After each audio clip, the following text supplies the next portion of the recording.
Hello there, everybody, and today I'm here to talk about a new Batman show that has come out, Bat Fam. So, this is based off the little Christmas special that Amazon did. That is based off this version of Batman. This is where Batman's a dad to Damian Wayne, but instead of becoming Robin, he's Batman as well. But more of like a toddler version of Damian Wayne.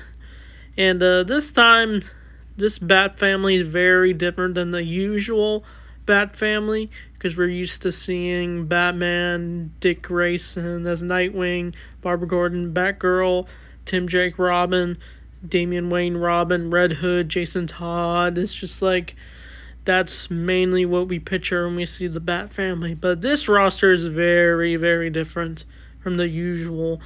And by the way, I've not seen the Merry Little Batman, whatever it's called. I like to see it eventually. I just haven't made the time to watch it, so it's kind of weird reviewing this without watching that movie. I probably will for my Christmas reviews. I'll give my thoughts, but yeah, this show is definitely not my favorite Batman show, but it's definitely got some good stuff in here. Like, it's not the usual Batman like the animated series, or I don't know, it kind of has mixes of the 60s show. There's even some 60s references, but the character rosters are very different, like I said, and some of them I was a bit surprised by because it's not the usual people we know. But this version of Batman is played by Luke Wilson. And honestly, his voice he's alright as Batman. Like, I don't really picture Luke Wilson as Batman, but for the father-like figure they were trying to portray him as, I think it works for this kind of show.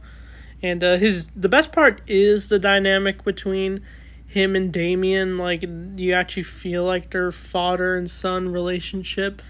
Because usually in the continuity, Damian's known for being whiny and always angry and aggressive when being Robin. And that's one of his inner struggles to fill the shoes of the Robin role. But yeah, he's, like I said, he's dressed like Robin. He's basically, wait, no, not Robin, but Batman. He's basically Little Batman, and even people call him Little Batman. But there's like no crime in this show. Like, Batman's trying to make it known that there's no crime around, but some villains show up out of nowhere. But literally, we also get a new family member from the Alfred's family. We see Alicia Pennyworth.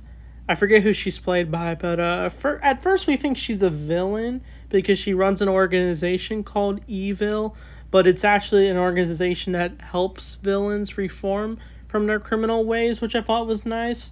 We never really seen that in the lore, where we see the supervillains at some rehab place where they can redeem themselves. We got the rosters of like various other DC characters than the usual Batman's Rogues galleries. We get Giganta, surprisingly, Killer Moth. I'm always digging Killer Moth's appearances. I forget. I'm trying to remember. Oh man, but we see like King Tut. Who remembers King Tut? He's from the '60s show. He's the one that makes Batman dance, which I thought was funny. But this roster of villains was surprising because usually we see like the Joker or Catwoman, Mr. Freeze. We do see Mr. Freeze in this show and the Joker at the end. But I kind of like how they're reforming some of the villains in a way.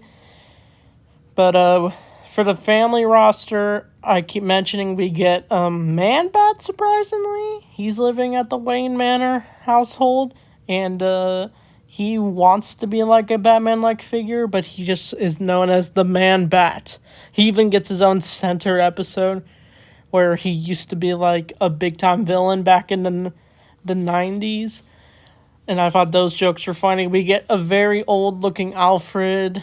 Like I said, we get a cat named Selina. I don't know if it's supposed to be Catwoman or it's just based off a cat that they decided to name Selina, which is wild. We also get a girl named Claire. which I don't know if she showed up in the Christmas special, but she was turned into a kid through the Lazarus pit, and she basically has the power to breathe fire. And she used to work with Killer Frost. We also see her in this show. But once we do learn about her backstory, it's actually pretty nice. She starts off as the pouty kid who just wants to be alone. But as time goes on, she starts to bond with people like Damien and the others. But I like how each episode does focus on the various family members. But the big one that took me a bit back was Ra's al Ghul. He is apparently part of this roster of the Bat family, and he's somewhat of a good guy in this, because usually in the story, Ra's al Ghul is the villain who wants to conquer the world with the League of Assassins and always trying to kill Batman or make him join the throne. But Batman always refuses. But in this, he's just living in Wayne Manor as a ghost. And yeah, I was a bit taken off by that, since I'm usually expecting Ra's al Ghul to be the big bad. But I don't know. I'm not really sure about him being a superhero in this. But we do get some other references to other superheroes. We get Superman's name drop, Wonder Woman's name drop. And I just like how we see other villains, like I said. We also see Batman go up against Clayface, Killer Croc, and their designs actually look pretty cool. It fits the style of this show really well. But the big thing that we do get in the season 1 finale, since all 10 episodes are on Amazon. But if you don't know, it's big time spoilers. If you've seen Batman Beyond Return of the Joker, Joker kidnaps Tim Drake Robin, tortures him, and turns him into Joker Jr. But this time, the Joker in this show is trying to brainwash some of the villains and, like, have them do various crimes around Gotham so he can get the villains back up. But he decides to kidnap Damien after he gets into an argument with Bruce. And he basically turns Damien into a Joker Jr. And I was thinking, were they really taking inspiration from that movie, or it has to be a coincidence? But in the finale, I actually think it was pretty solid. Batman is able to save Damien from the mind control, even though he was pretending the whole time, and they're able to stop the Joker per usual, and they're able to go on as the Bat family. We also see Alfred get a little bit of an arc in this. He puts on like an exosuit, and he can barely fit into it. I thought that was funny. We also see Alicia basically hide a secret too, because we thought she was supposed to be a villain, but nah, she actually is trying to be a hero, because she apparently fought Dr. Light and met him, and she was able to get her own suit, and she's able to reveal this to Batman, and she's able to even figure out that Bruce is Batman. And they even come to terms with each other about their secrets, which I thought was nice. But yeah, this Batman show definitely surprised me a little bit. It's definitely for kids, but I think there are some fun stuff to explore for a Batman show. There were some things I wasn't really too sure about, but I really do like these character designs. I think they look really unique, and honestly makes me want to watch the Merry Little Batman. I'll definitely review that for Christmas. I definitely give this Batman show probably a 7 out of 10.